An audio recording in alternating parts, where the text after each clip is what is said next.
기도하심으로 온유속 주간으로 하나님께 예배드리겠습니다.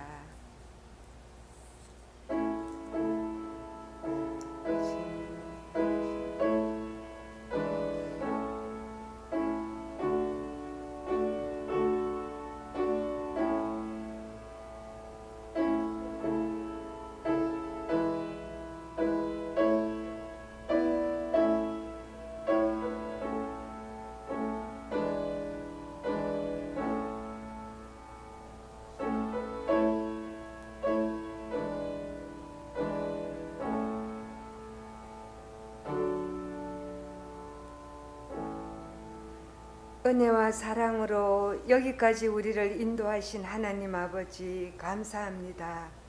그 부끄러운 십자가 우리의 지신 아버지, 이 시간 온유속 주간으로 드리는 이 예배를 기쁘게 받아주시옵기를 우리 구주 예수님의 이름으로 기도드립니다. 아멘. 찬양 90장 찬양 드리겠습니다.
이남숙 권사님 나오셔서 기도해 주시겠습니다.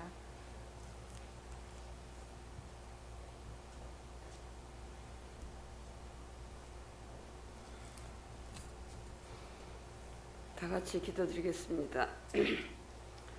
내가 측량할 수 없는 주의 공로와 구원을 내 입으로 종일 전하리다. 내가 주 여호와의 능하신 행적을 가지고 오겠사오며 주의 공로만이 전하겠나이다. 하나님이여, 나를 어려서부터 교훈하셨으므로 내가 지금까지 주의 기이한 일들을 전하나이다. 하나님이여, 내가 늙어도 백발이 될 때에도 나를 버리지 마시며 내가 주의 힘을 후대한 주의 능력을 장래의 모든 사람들에게 전하기까지 나를 버리지 마옵소서. 고맙고 감사하신 아버지 하나님 감사합니다. 지금까지 지내온 것 정말 주의 은혜인 줄 믿습니다. 아버지 하나님, 원하옵건대 정말 하나님께서 세상을 바라보실 때 사람 지음을 한탄하신 것 같습니다. 아버지 하나님, 그래서 전 세계가 이렇게 코로나로 아버지 어려움을 당하고 있습니다. 아버지 하나님, 이 기회를 통하여 교회들이 더 새로워지게 하시고 더 깨끗하게 아버지 복음을 전할 수 있는 귀한 성전들이 될 수 있도록 하나님 은혜를 부어 주시옵소서. 사람의 힘으로 능으로 될 수 없지만 우리 하나님께서는 능치 못할 일 없사오니 하루속히 아버지 병마에서 해결받게 하시고 이 나라 이 민족을 불쌍히 여겨 주시옵소서. 그래서 하나님 앞에 정말 늘 감사하며 하나님 앞에 온전하게 설 수 있는 교인들이 될 수 있도록 하나님 축복하여 주시옵소서. 이 나라 이 민족은 정말 세상을 바라볼 때 너무나 어지럽고 무섭습니다. 아버지 하나님께서 이 나라를 다스리지 않으면 정말 저희들은 살 수 없습니다. 아버지 하나님께서 이 나라의 민족을 하루씩 아버지 하나님 다스려 주셔서 각 교회가 새로워지게 하시고 정말 아버지 코로나에서 아주 해결받는 귀한 역사가 일어날 것을 주님 믿습니다.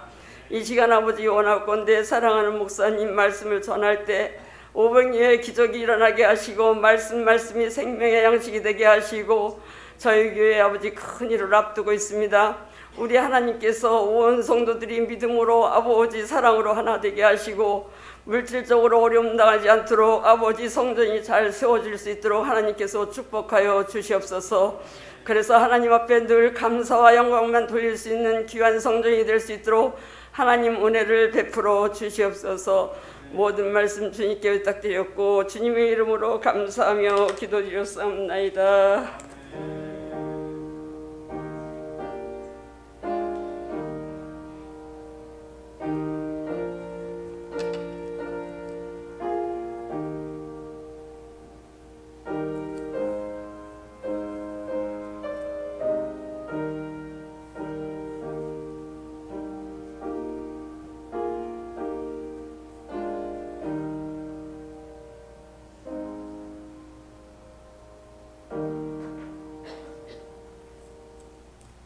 성경 말씀은 요한계시록 2장 1절에서 7절까지 말씀입니다.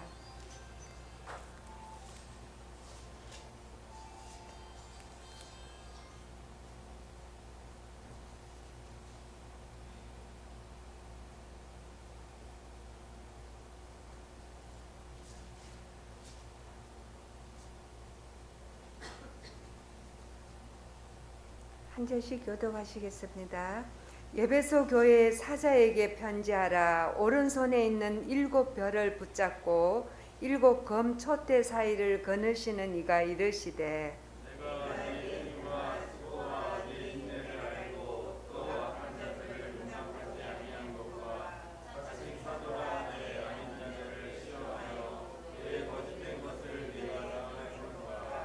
또 네가 참고 내 이름을 위하여 견디고 게으르지 아니한 것을 아노라.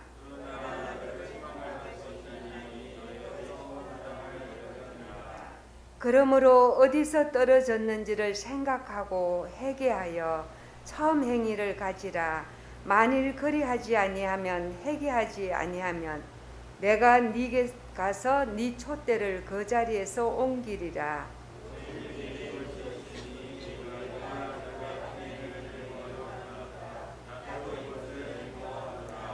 같이 읽겠습니다.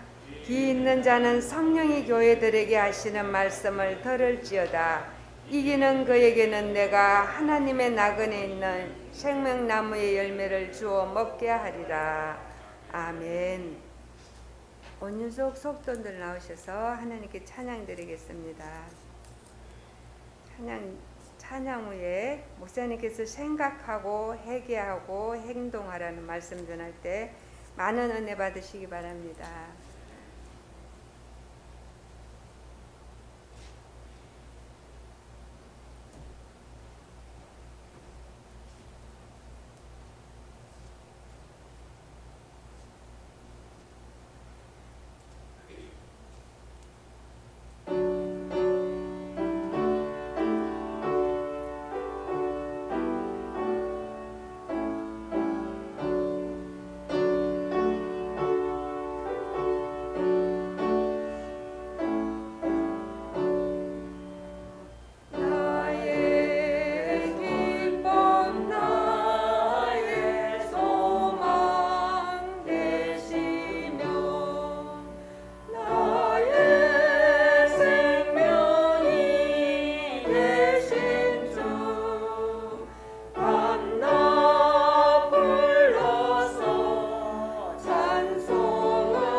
기도하시겠습니다. 하나님 은혜를 진심으로 감사드립니다. 오늘 온유속 주간으로 헌신 예배로 우리의 헌신을 하나님께 올려드리는 귀한 온유속 속장님과 속도원 모든 식구들 위해 하나님의 귀한 온유함과 평안함이 넘칠 수 있는 강같이 흘러 넘치는 복된 속회가 되게 하시고 이 시간 되게 하여 주시옵소서. 오늘도 복된 말씀을 들고 강단에 세우셨사오니 하나님께서 하나님의 하늘의 지혜를 우리에게 전해주셔서 부족한 종 잘 전할 수 있는 은혜의 시간으로 되게 삼게 되는 복된 시간이 되게 하여 주시옵소서. 감사드리며 거룩하신 예수 그리스도의 이름으로 간절히 기도하옵나이다. 아멘. 오늘 예배에 오신 여러분 한 분 한 분을 주님의 이름으로 사랑하고 또 축복합니다. 아멘. 지난 좀 뒤에 온풍기 덥지 않으세요? 좀 끄는 것도 괜찮을 것 같아요. 지난 시간에 이제 에베소 교회를 칭찬하셨던 내용과 더불어서 이제 에베소 교회가 부족했던 점 하나를 말씀해 주시는 그러한 내용을 함께 살펴보았습니다. 책망할 것이 있는데 곧 내가 처음 사랑을 버렸느니라 하시는 말씀을 중심으로 우리가 함께 은혜를 나누어 보았습니다. 오늘은 지난 시간에 이어서 이 에베소 교회에게 주신 귀한 말씀을 중심으로 의미와 교훈을 살펴보는 한 시간 더 살펴보는 시간으로 삼도록 하겠습니다. 말씀의 유익함과 또한 교훈의 시간 되시기를 주님의 이름으로 축원합니다. 아멘. 지난 시간에 4절이 참 이 요한에게 있어서 사도 요한에게 있어서 굉장히 충격적이었을 거라고 말씀을 드렸습니다. 왜냐하면 에베소 교회는 지금 사도 바울이 개척을 한 것과 마찬가지죠. 세우고 난 뒤에 그 뒤를 이어서 요한이 직접 목회하던 그런 교회였습니다. 그리고 요한은 별명이 사랑의 사도였어요. 게다가 요한은 이 전설에 따르면은 이 사랑 외에는 다른 것은 설교하지도 않았다라는 그런 내용이 있어요. 맨날 사랑 설교만 했던 그런 기록이 있는 거예요. 그런데 그런 교회에서 사랑이 없다는 주님의 책망을 받았으니 어쩌겠습니까? 얼마나 마음이 아팠을까? 대학 수능 시험을 내일 치르잖아요. 근데 지금 에베소 교회는 성도 간의 사랑, 하나님과의 사랑이라는 이 시험대 위에서 지금 낙제점을 받은 거나 마찬가지인 거예요. 실패한 겁니다. 요한이 기르던 영적 양들이 지금 너희 양들이 낙제점이다 라고 주님의 책망을 받고 있는 거예요. 그렇게 일평생을 사랑을 외치면서 부르짖으면서 성도들을 양육하였는데 주님으로부터 사랑이 부족하다라는 이 평가를 받게 된 거예요. 오늘 이 부분을 좀 더 깊이 살펴보는 것으로 말씀을 시작하려고 합니다. 분명 요한은 충격을 받았을 겁니다. 어떻게 자신이 가르치던 돌보던 성도들에 대해서 배신감마저 들었을 거라는 생각이 들어요. 그러나 최종적인 이 요한의 태도는 어떤 모습으로 되었겠나 한번 예상을 해보고 상상을 해보십시오. 본문 속에서는 이 요한이 그 뒤에 어떠한 생각을 하고 반응을 보였는지 기록되어 있지는 않지만 아마 성경이 가르치는 원리를 따라 생각해 본다면 그 양들을 향한 사도 요한의 눈물 어린 기도가 있었을 것이라고 예상해 볼 수가 있을 것입니다. 다시 말해서 우리는 4절과 5절 사이에서 큰 충격을 받은 이 고뇌하는 그리고 한숨을 쉬는 이 요한이지만 다시금 그의 양들을 돌아보면서 기도하는 그런 요한의 모습, 성경이 요구하는 이런 영적 리더의 모습을 우리는 예상해 볼 수가 있을 것이에요. 우리는 한번 이 상황을 다시 한번 짚어보기를 원하는 겁니다. 만약 여러분이 사도 요한이라면 어쩌하시겠습니까?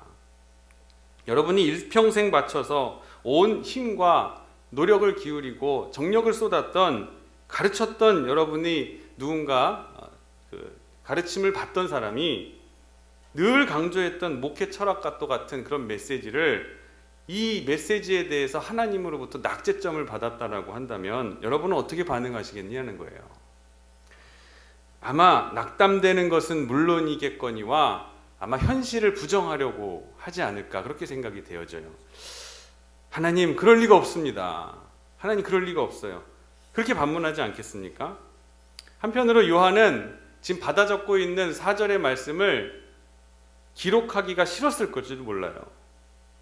에베소 양들에 대한 주님의 시각을 듣고 예 그렇습니다 하기보다는 내 양은 괜찮겠지, 우리 성도들은 괜찮겠지 하고 싶지는 않았겠느냐는 거예요. 만약 이런 태도를 오늘 요한이 보였다면은 요한은 양들을 위한 올바른 지도자가 될 수가 없었을 것입니다.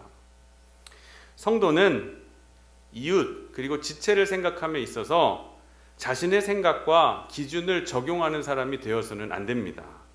오직 하나님의 시각으로 양을 돌볼 수 있는 그러한 사람이 되어야 되는 것이에요.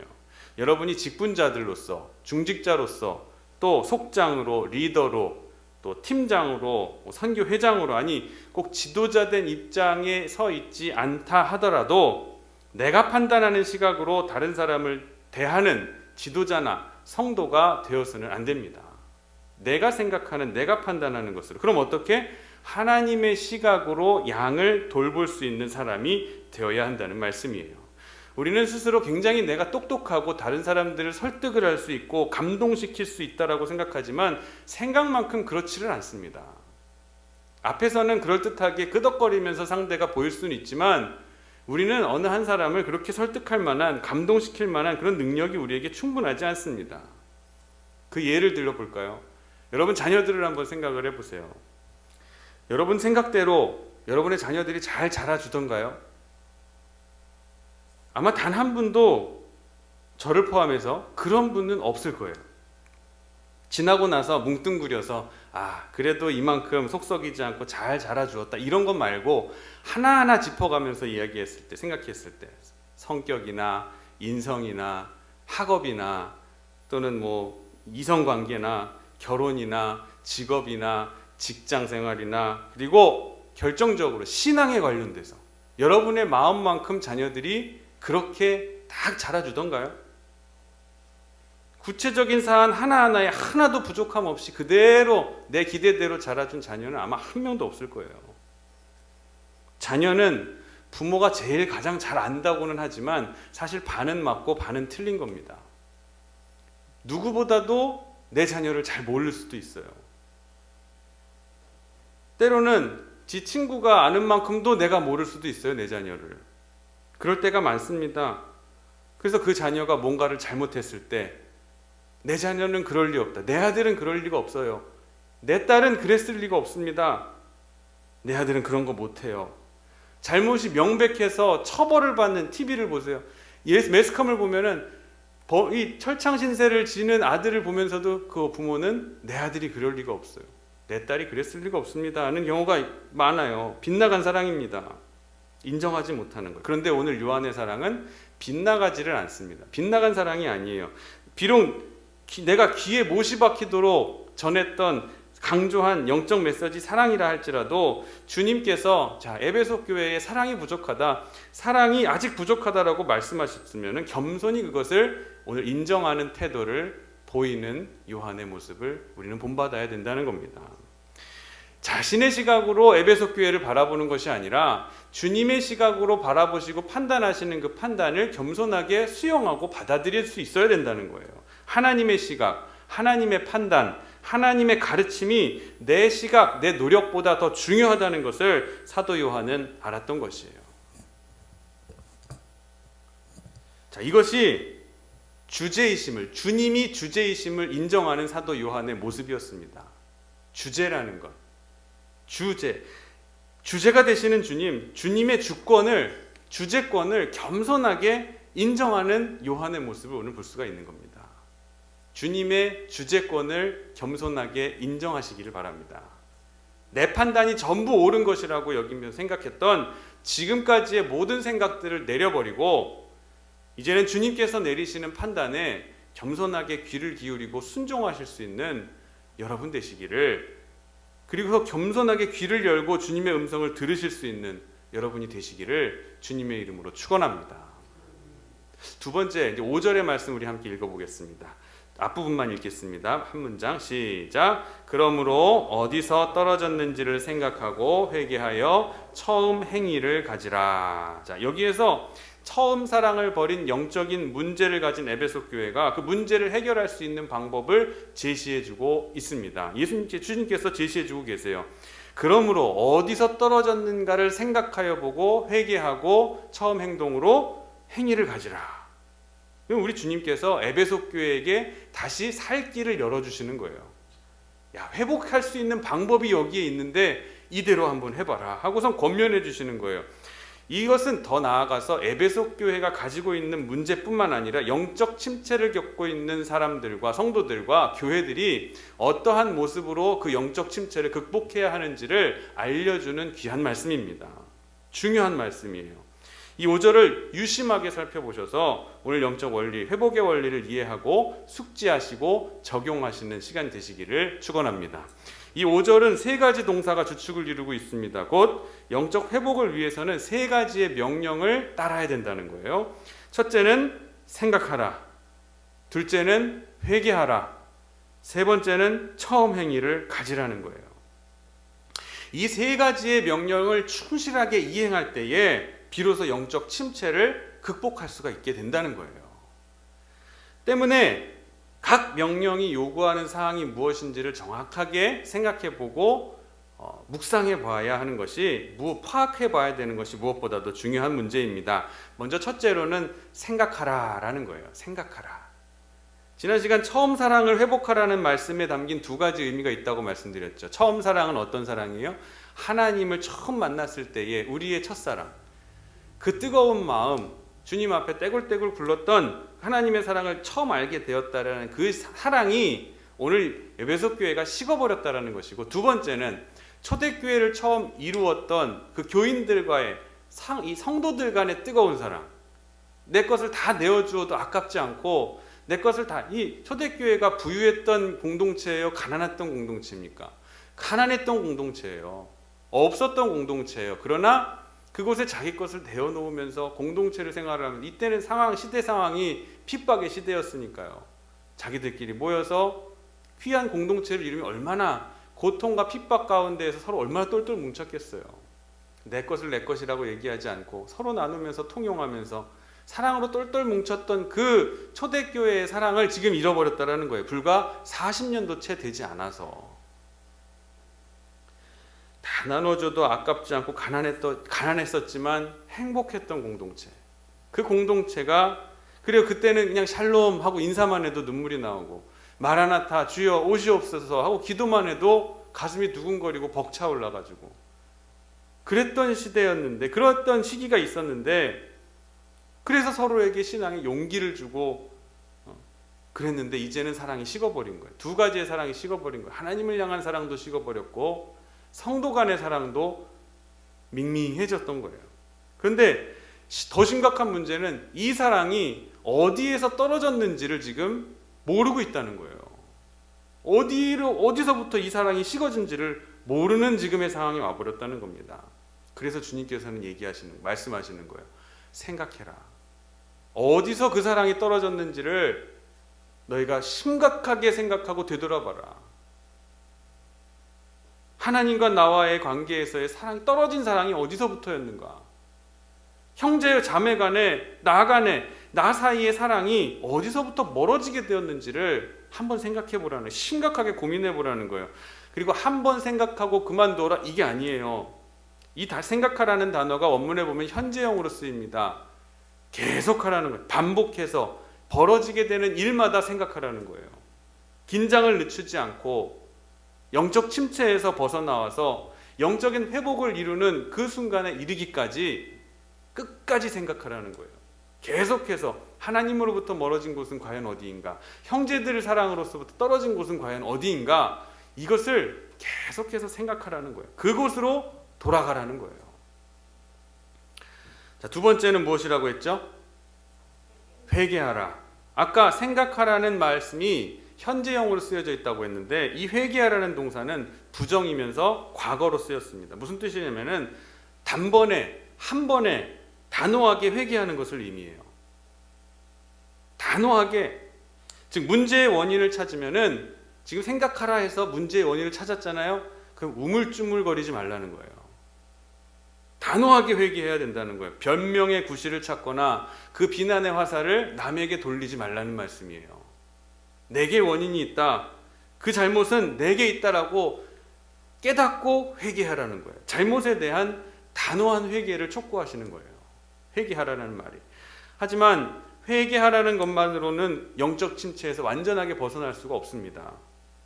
이는 지난날에 지었던 잘못에 대한 인정일 뿐이에요. 그래서 그 이후에 요구되는 것이 뭐겠어요? 미래에 대한 목표.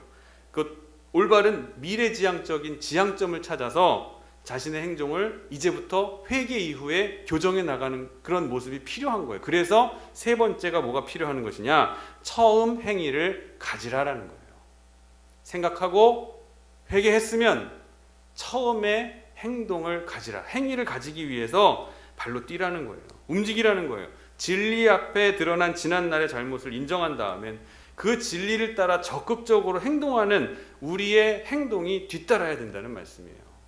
회개하는 것만으로 만족해 하시면 안 돼요. 믿음은 행동할 때 완전해지는 거예요.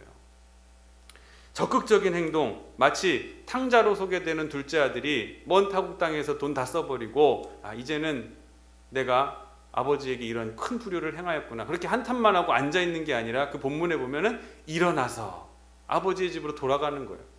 일어나서 돌아가는 행위가 있어야 된다는 거예요. 우린 너무 믿음만 강조하다 보니까 회개하고 나 자신만 회복되면 끝난다라고 생각합니다. 그러나 일어나서 돌아가는, 내 사랑에 처음 그 생각하라 해서 했을 때 그때로 돌아가는, 그때가 무엇이었지? 그때 사랑이 무엇이었지? 생각하고 그것으로 돌아가려고 하는 여러분의 발걸음과 노력이 있어야 된다는 거예요. 이것이 바로 처음 행위를 가지라라는 말씀에 가진 의미입니다. 생각하고 회개하고 행동하라. 이 말씀이 영적으로 침체되어 있는 우리의 신앙과 교회를 향한, 에베소 교회만을 향한 것이 아니라 우리를 향한 동일한 말씀으로 적용하시기를 주님의 이름으로 축원합니다. 진정한 영적 회복을 위해서는 이 세 가지의 과정이 반드시 필요하다는 거예요. 때로는 깊은 영적 침체 때문에 지치고 힘들지도 모릅니다. 또 이 회개하는 과정이 아파요. 자존심 상하는 것일 수도 있어요. 또 신체 장애가 있는 것처럼 아는 진리를 실천하는 것, 몸이 불편해서 실천하지 못하는 것처럼 이 아는 진리를 실천하는 것에 대해서 무기력함을 느낄지도 모르게 됩니다. 그러나 분명한 것은 영적 회복을 꿈꾸고 또 그것을 이루려고 끊임없이 주님 앞에 나아가는 자를 우리 주님께서는 절대 간과하지 않고 그의 손을 붙잡아 주시고 용기 주실 것이라는 것을 여러분 꼭 믿으시기를 바랍니다. 주님의 도움으로 영적 회복은 이루어진다는 거예요. 여러분, 우리 영적 회복은 내가 원하는 것이기도 합니다. 하지만 여러분 한 분 한 분의 회복은, 우리 교회의 회복은 우리 주님이 무엇보다도 원하시는 것이기도 해요. 나 스스로도 나도 너무 이제 침체가 됐어. 옛날보다는 열심도 떨어지고 사랑도 떨어지고 내가 이제는 몸에 힘이 빠지는지 잘 못하겠어. 그러나 우리의 침체를 나도 안타깝지만 무엇보다도 누구보다도 안타까워하시는 분이 우리 주님이시라는 거예요. 그걸 기억하셔야 돼요. 나도 안타깝지만 나를 보시는 주님은 나보다 훨씬 더 안타까워하신다. 그래서 포기하지 마셔야 돼요. 때로는 버겁겠지만 힘들겠지만 각 단계에서 주님께서 요구하시는 것을 우리가 충실하게 감당할 수 있게 되기만 한다면 반드시 우리의 영적 회복의 날, 복된 날은 오게 될 줄 믿으시기를 바랍니다.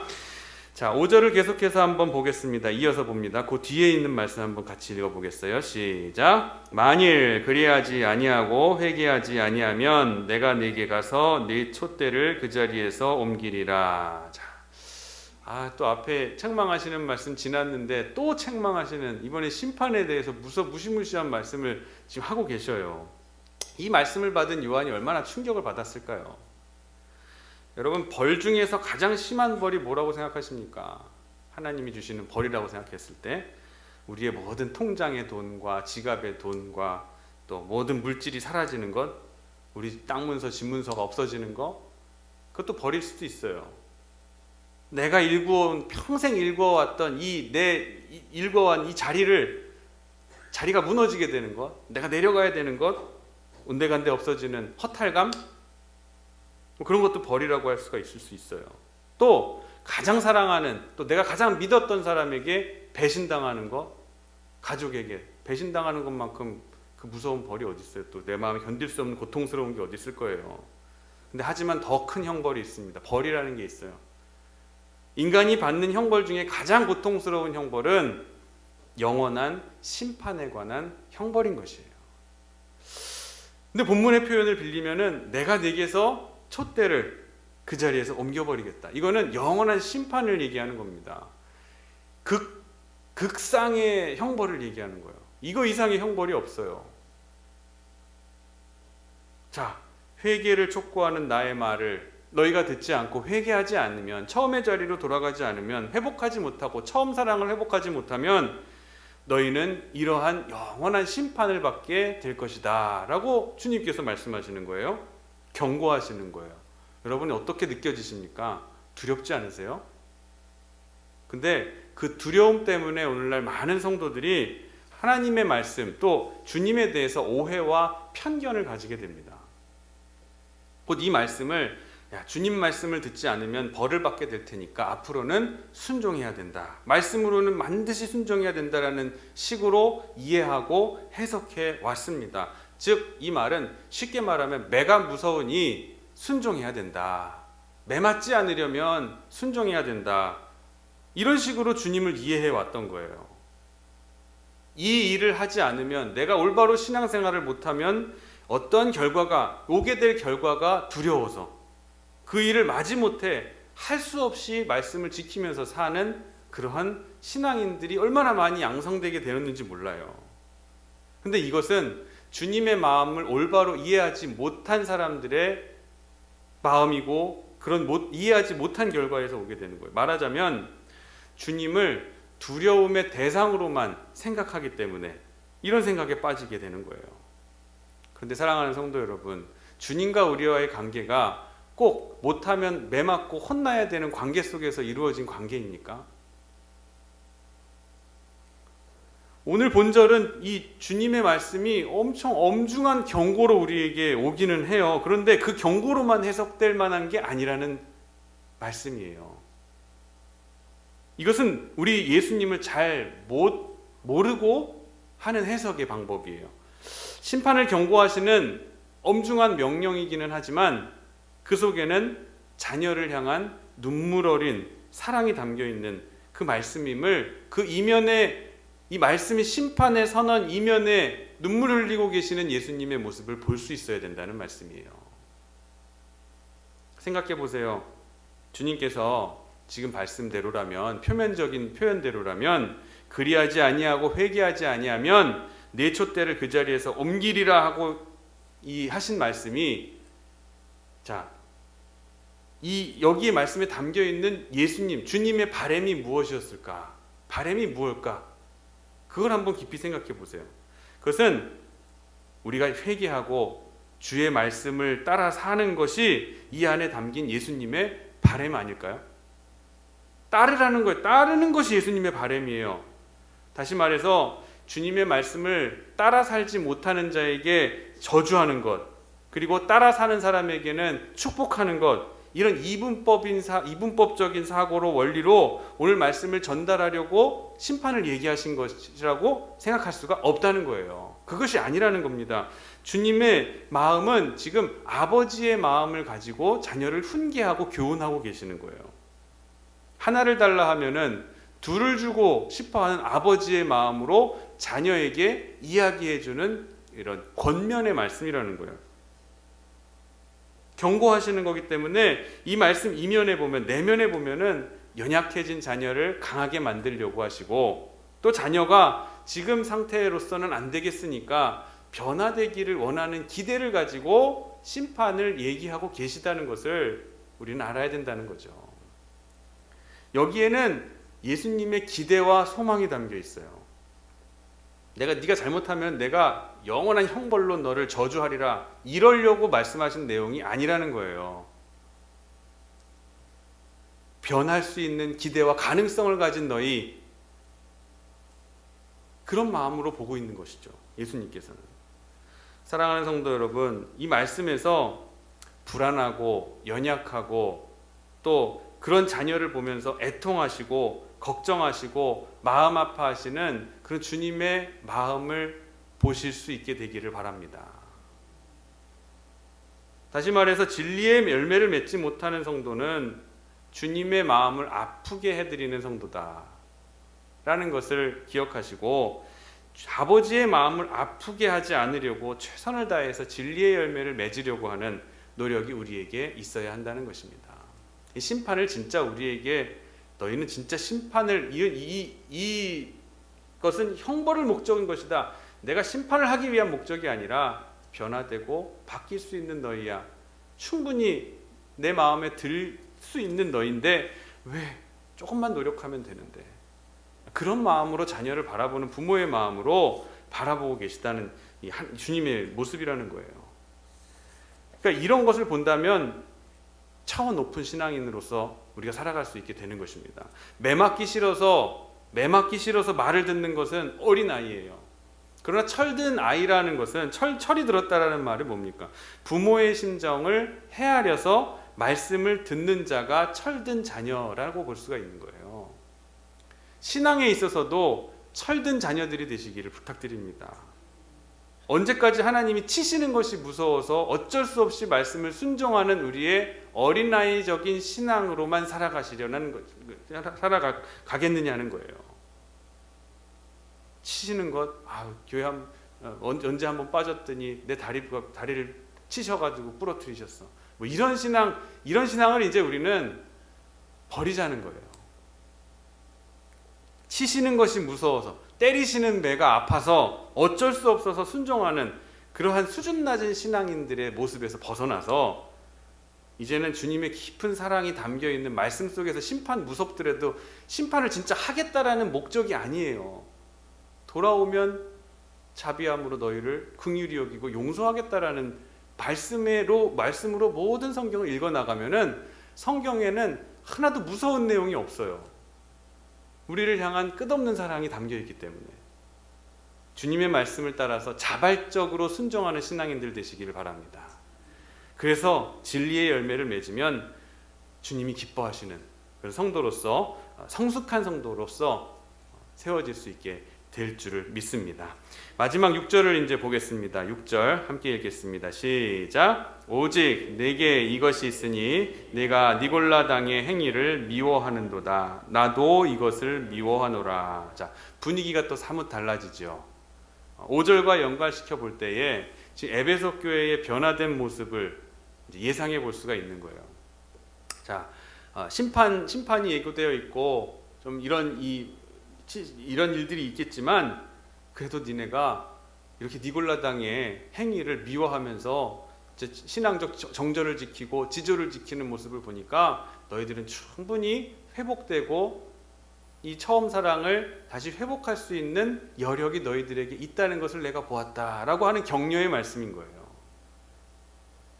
자, 비록 처음의 사랑은 잃어버렸고 형제간의 사랑을 잃어버렸지만, 지금 너희가 이 모습을 보니까 잘 지키려고, 신앙의 지조를 지키려고 하는 모습을 내가 보니까 너희들은 충분히 그 사랑을 회복할 수 있는 가능성을 가진 성도들이구나 라는 것을, 가능성을 우리에게 열어주시는 거예요. 에베소 교회가 열어주신 거예요. 어느 누가 저주할 대상에게 격려하는 사람이 어디 있습니까? 지금 에베소 교회가 저주의 말씀을 받긴 받았지만 그 저주를 목적으로 한 것이 아니라는 거예요. 격려하는 것은 그 저주가 아니라는 거예요. 아니라는 뜻을 담고 있는 거예요. 6절을 보면 5절의 경고가 결코 그들을 저주하고 벌주는 목적에서 쓰여진 말씀이 아니라는 것을 예상해 볼 수가 있는 겁니다. 6절을 보면서 5절의 말씀을 이해할 수 있게 되는 거예요. 에베소 교회가 주님 보시기에 희망이 있었던 이유가 무엇이었어요? 바로 니골라 당의 행위를 미워한다라는 그 미워함의 모습입니다. 그럼 니골라당이 무엇하는 당이었는가를 우리가 알아야 되겠죠. 니골라당이라는 것에 대한 기록을 보면은 초대 교부였던 이레니우스가 이 니골라당에 대해서 이렇게 얘기합니다.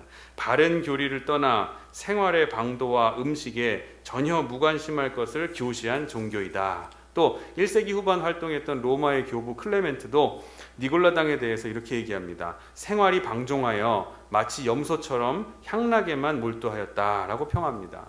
또 왈브드라는 신학자는 니골라당은 거짓 사도로서 교인들로 하여금 이단이 되게 하고 이교 신앙을 신봉케 하고 이방신 축제와 성개방을 허용한 집단이라고 표현을 했어요. 종합하면 니골라당은 향락에만 몰두하고 마치 양과 염소를 이제 의미가 있는데 염소같이 들이받고 이러한 모습을 가진 당이었다라는 거예요. 근데 이러한 니골라당의 행위를 미워했다는 말은 구체적으로 음란하고 또 우상신에게 제사 지내는 제물을 먹고 또 이단적 사상에 빠지게 하는 것을 에베소 교인들은 미워했다라는 거예요. 배척했다라는 겁니다. 용납하지 않았다라는 말이 돼요. 희망이 보이시죠? 쉽게 말해서 이 에베소 교회 성도들은 죄에 대해서 미워하는 태도를 가졌다라는 뜻이에요. 죄에 대해서 조금의 여지도 남겨놓지 않고 미워하는 태도가 있었기 때문에 에베소 교회는 희망이 있다고 보는 거예요.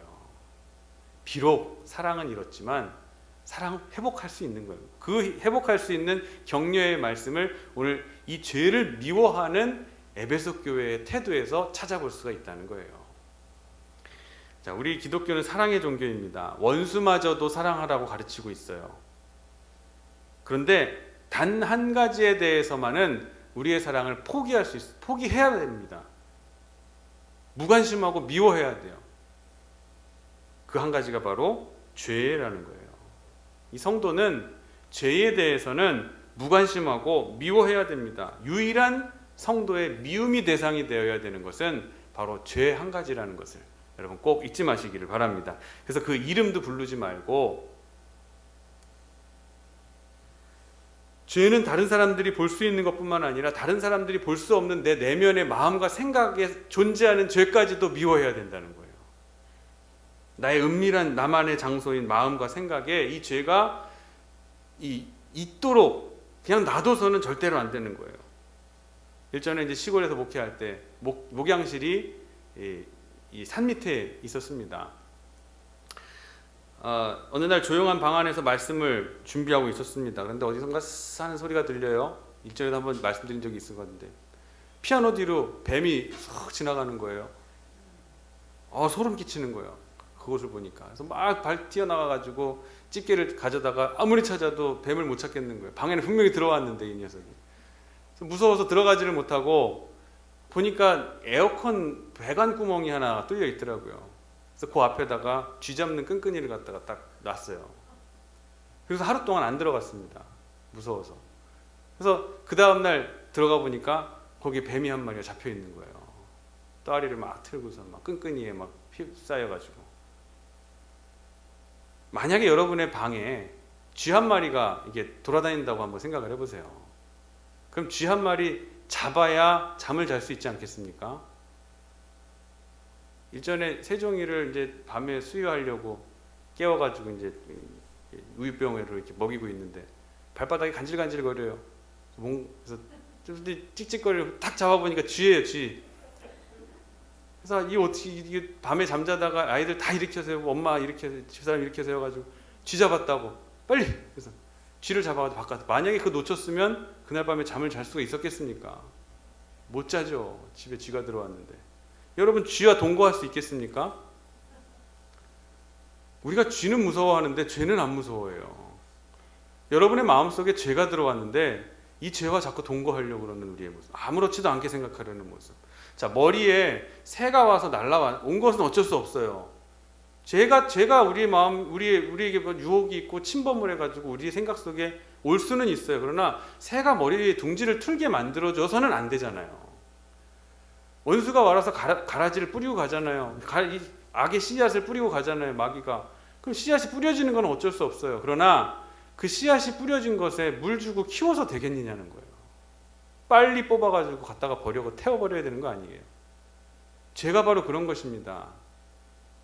방에 들어온 뱀처럼, 방에 들어온 쥐처럼, 머리에 날라온 새처럼, 마음속에 뿌려진 씨처럼, 씨앗처럼, 이것이 들어오는 건 어쩔 수 없어요. 들어오는 거 어떻게 막습니까, 그거를? 그런데 그것이 뿌리 내리게 해서는 안 된다는 거예요. 여러분의 마음속에. 동고동락할 수가 없는 겁니다. 무슨 수를 쐬서라도 그 지저분한 것들을 쫓아내야 되는 거예요. 이러한 태도와 마음가짐 우리에게 필요합니다. 행동은 물론이겠거니와 내 생각과 마음에서조차 감추어져 있는 것을 빨리 드러내시고 생각하고 회개하고 행동하라. 오늘 회복하는 세 가지의 단계를 에베소 교회가 회복할 수 있는, 영적인 회복할 수 있는 방법을 주님께서 일러주셨어요. 말씀드렸지만 이 에베소 교회에게 보내는 편지, 소아시아 7교회에 보내는 편지가 요한계시록이라고 말씀드렸잖아요. 근데 7교회에 보내는 편지, 7은 완전한 수예요. 모든 교회는 마찬가지예요. 시대를 초월하고 그리고 지역을 초월하는 주님을 섬기는 이 교회들이 모두가 받아야 될 말씀이 바로 오늘 생각하라, 회개하라, 행동하라라는 말씀이에요. 사랑하는 성도 여러분, 에베소 교회를 향한 주님의 애타는 권면, 저들은 아멘하고 대답할 수가 있어야 했습니다. 주님의 사랑 안에서 전적인 신뢰와 인정과 격려와 위로를 함께 나눌 수 있는 곳이 교회여야만 합니다.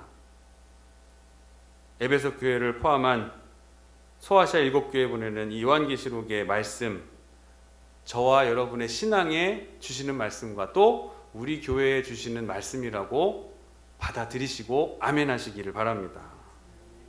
에베소 교회가 부족하다고 보이십니까? 그래도 에베소 교회는 진리를 수호하려고 니골라당의 행위를 배척하고 죄를 멀리했어요. 그런 처절한 몸부림이 있었습니다. 우리는 스스로 냉정하게 저를 바라보면 사랑도 없고 진리를 수호하려고 하는 노력도 없어요.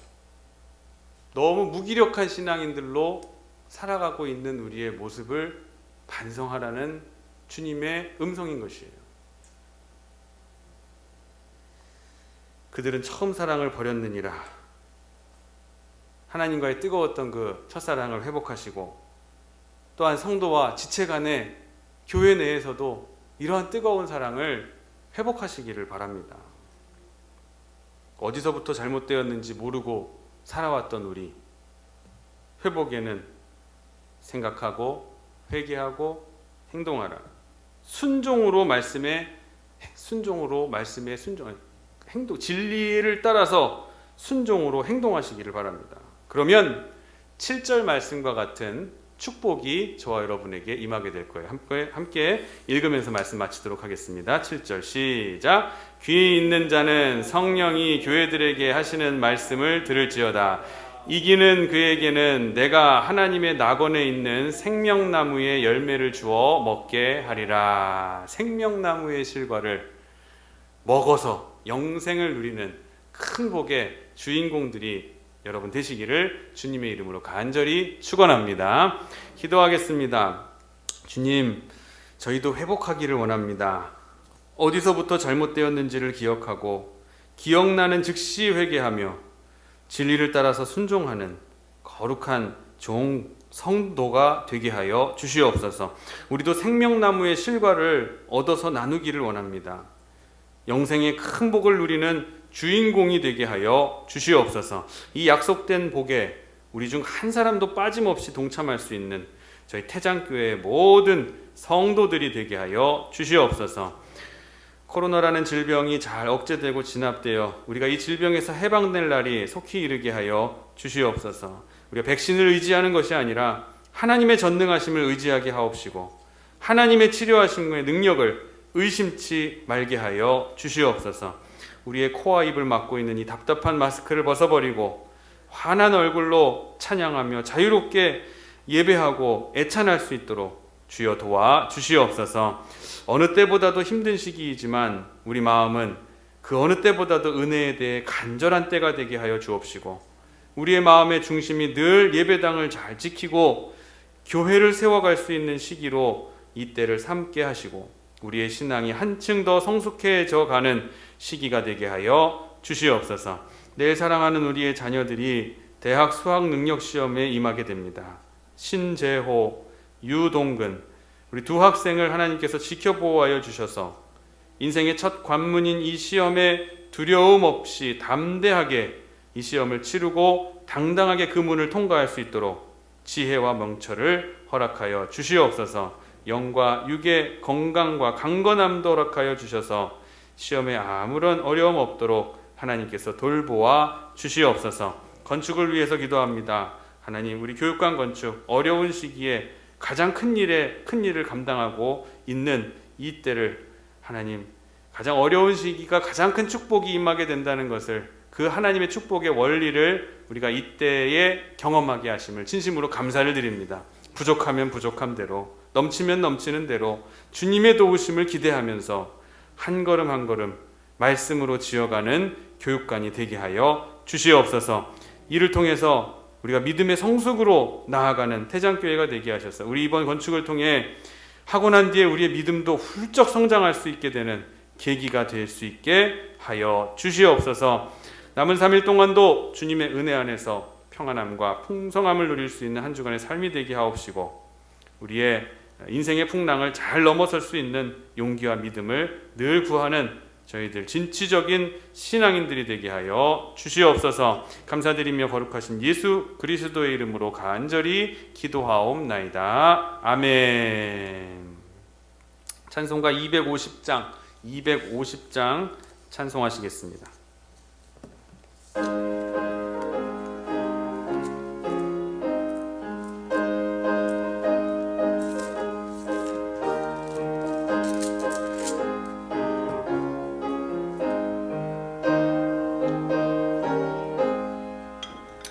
구주의 십자가 보혈로 죄 씻음 받기를 원하네. 내 죄를 씻으신 주 이름 찬송합시다. 찬송합시다. 찬송합시다. 내 죄를 씻으신 주 이름 찬송합시다. 죄악을 속하여 주신 주 내 속에 들어와 계시네. 십자가 앞에서 주 이름 찬송합시다. 찬송합시다. 찬송합시다. 내 죄를 씻으신 주 이름 찬송합시다. 주 앞에 흐르는 생명수 날 씻어 정하게 하시네. 내 기쁨 정성을 다하여 찬송합시다. 찬송합시다. 찬송합시다. 내 죄를 씻으신 주 이름 찬송합시다. 내 주께 회개한 영혼은 생명수 가운데 젖었네. 흠없고 순전한 주 이름 찬송합시다. 찬송합시다.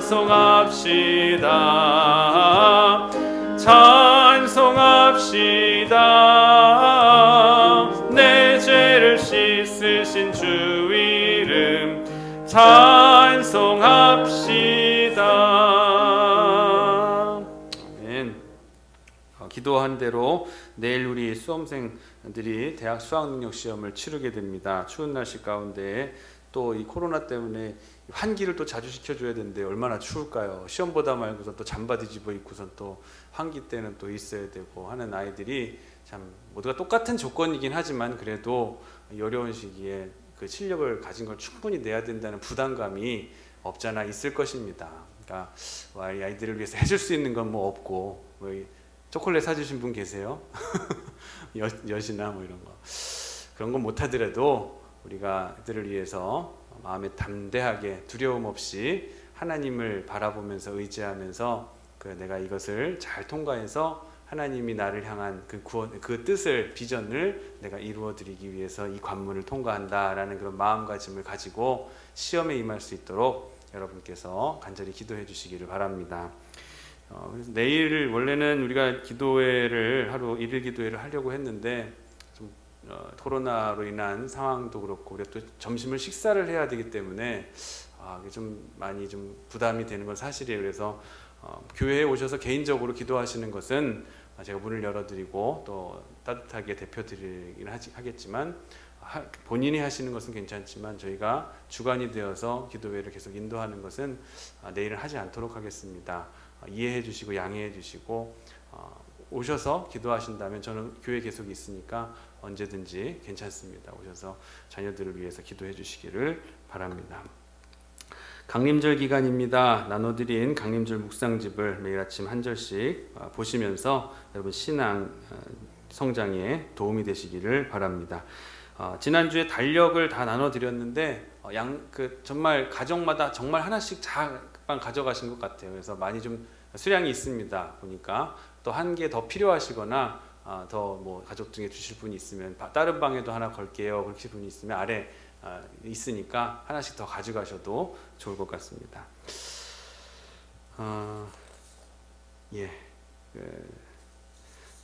기도하고 축도함으로써 오늘 예배 마치도록 하겠습니다.